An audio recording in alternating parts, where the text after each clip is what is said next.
Pada satu hari dengan pedang terhunus, Umar bin Khattab menuju Darul Arqam, tempat di mana baginda Nabi biasa berkumpul dengan para sahabat. Melihat mukanya yang beringas, matanya yang nanar, orang sudah menyangka dan mengerti ini tentu akan terjadi pembunuhan. Dalam perjalanan menuju Darul Arqam, Umar bertemu dengan Nu'aim bin Abdullah. Nu'aim bertanya, "Ya Umar, mau kemana ente? Mau membunuh itu, si murtad itu kan?" Si murtad yang mana?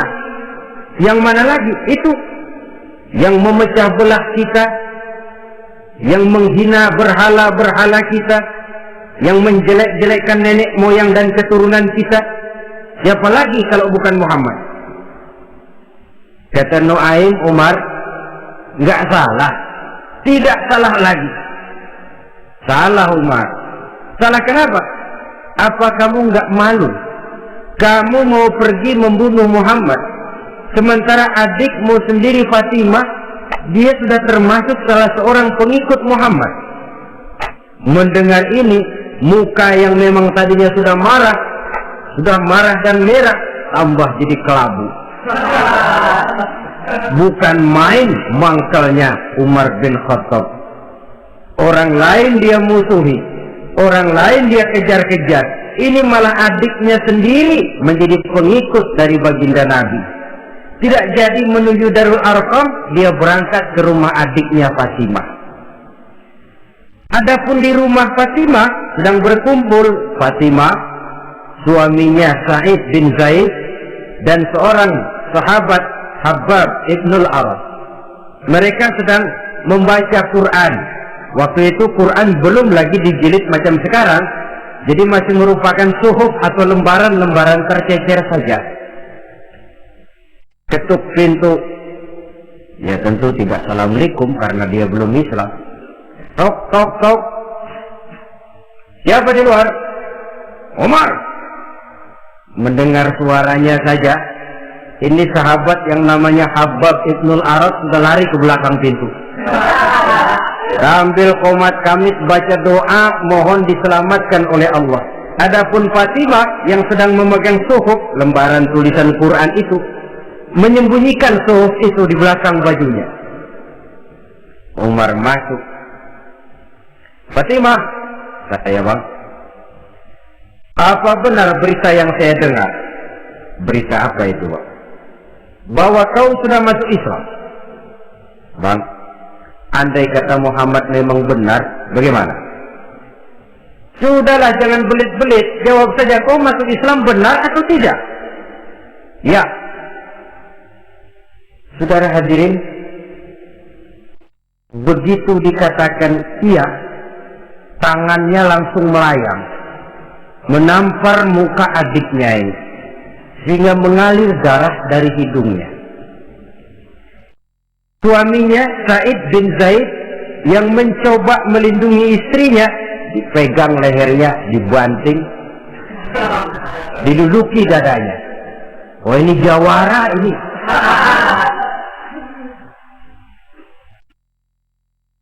Namun pada saat sedemikian, suara kebenaran terpantul dari mulut Fatimah, adik dari Umar bin Khattab ini. Umar, apakah engkau memukul orang yang bersaksi bahwa tidak ada Tuhan melainkan Allah dan Muhammad Rasulullah? Apakah engkau menganiaya seseorang yang terpanggil untuk mengikuti kebenaran? Manusia macam apa engkau, Umar? Saudara, memang dia orang keras, tapi hatinya mudah menerima kebenaran. Sehingga mendengar kalimat adiknya ini tercenung dia sejenak, melongo, bengong kata anak sekarang. Ini kalau tidak karena keyakinan yang mantap, tidak mungkin orang ini anak adik saya ini bicara macam begini. Umar, mengapa engkau memukul orang yang bersaksi bahwa tidak ada Tuhan melainkan Allah dan Muhammad Rasulullah? Mengapa engkau pukul orang yang mengikuti kebenaran, menerima hidayah dari Allah? Begitu yakin dan mantapnya, walaupun di tengah satu hal yang sangat menakutkan. Siapa yang tidak takut orang Quraisy berhadapan dengan Umar bin Khattab yang dikenal sebagai singa padang pasir pada waktu itu. Malahan dia termasuk salah seorang jagoan di tradisi masyarakat jahiliyah itu. Ada satu pasar yang namanya pasar Ukaz. Tiap tahun di pasar itu diadakan pesta. Pertama pertandingan syair. Jadi penyair waktu itu jadi kebanggaan. Syair-syair yang menang itu digantung di dinding Ka'bah. Jadi setiap suku akan bangga kalau mempunyai ahli syair yang hebat. Nah, lalu diadakan juga lah perlombaan balap kuda, memanah, termasuk gulat. Nah, Umar ini tiap kali pertarungan mesti menang. Belum pernah ada yang berhasil mengalahkan dia. Jawara. Saudara-saudara, mendengar adiknya begitu mantap hatinya, apalagi ketika adiknya berkata begitu, suhup lembaran yang disembunyikan di belakang bajunya tersembul. Apa yang kau sembunyikan di balik bajumu itu? Suhup. Apa suhup itu? Lembaran Al-Quran. Coba saya lihat. Enggak boleh. Kenapa? Kamu kotor. Orang kotor tidak boleh megang Quran. Saya mau lihat. Enggak boleh. Kalau kamu mau lihat, mandi dulu. Diturutinya permintaan adiknya itu. Lalu diambilnya suhuf tadi. Dia baca. Kebetulan ayat yang dibacanya ayat pertama dari surah Thaha yang berlanjut dengan ayat 14 pada surah yang sama. Dia baca, Bismillahirrahmanirrahim.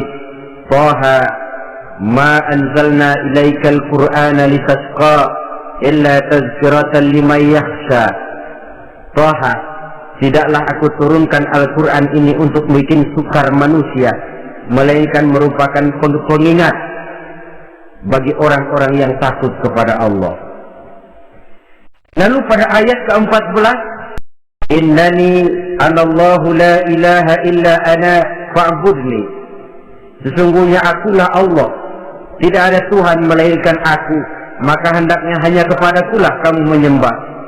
Wa aqimis sholata li dzikri, dirikanlah salat untuk mengingat aku. Inna sa'ata atiyatun akadu ukhfiha litujza kullu nafsin ma tas'a. Sesungguhnya kiamat itu pasti akan datang, yang sengaja waktunya kami tidak beritahukan kepada kamu semua, untuk kami balas segala setiap orang tentang apa saja yang telah mereka lakukan dalam kehidupan di dunia ini. Setelah membaca ayat ini, gemetar tangannya. Ini sih nggak main-main ini. Ini belum pernah saya baca ajaran semacam ini.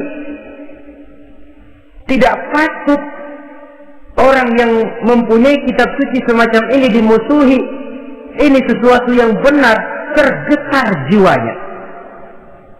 Hei, Fatimah, Muhammad di mana Muhammad? Saya tidak akan memberitahu kepada kamu. Di mana?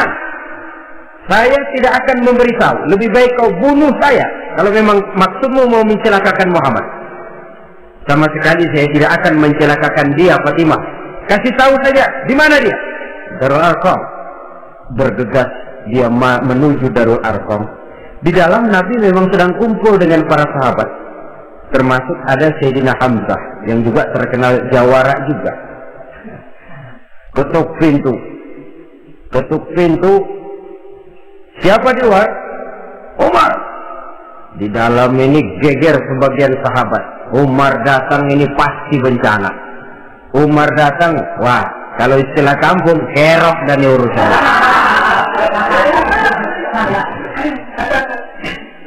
Tapi baginda Nabi menenangkan mereka. Tenang, mudah-mudahan ada hikmahnya. Sayyidina Hamzah tampil, bukakan dia pintu. Kalau niatnya baik, kita terima. Kalau niatnya tidak baik, saya paling depan. Dibukakan pintu. Begitu dibukakan pintu, Umar masuk merangkul baginda Nabi, kemudian dengan tersendat, Asyhadu an la ilaha illallah wa asyhadu annaka ya Muhammad Rasulullah. Saya bersaksi tidak ada Tuhan melainkan Allah, dan saya bersaksi bahwa engkau wahai Muhammad adalah utusan Allah. Sahabat takbir semua, Allahu Akbar, Allahu Akbar. Kegembiraan meliputi suasana ketika itu. Kenapa? Karena sebelumnya dikala Umar belum masuk Islam, dia merupakan ganjalan yang paling dikhawatirkan oleh umat Islam. Setelah dia masuk Islam, jelas merupakan satu keuntungan yang sangat besar. Dan dia tertarik kepada Islam bukan karena bujuk rayu orang, tidak karena diberikan harta, tidak karena diiming-iming oleh kedudukan tinggi, tapi karena kebenaran, hidayah menembus hatinya melalui wasilah ayat dalam surah Thaha yang dibacanya melalui suhuf yang dipegang oleh adiknya tadi.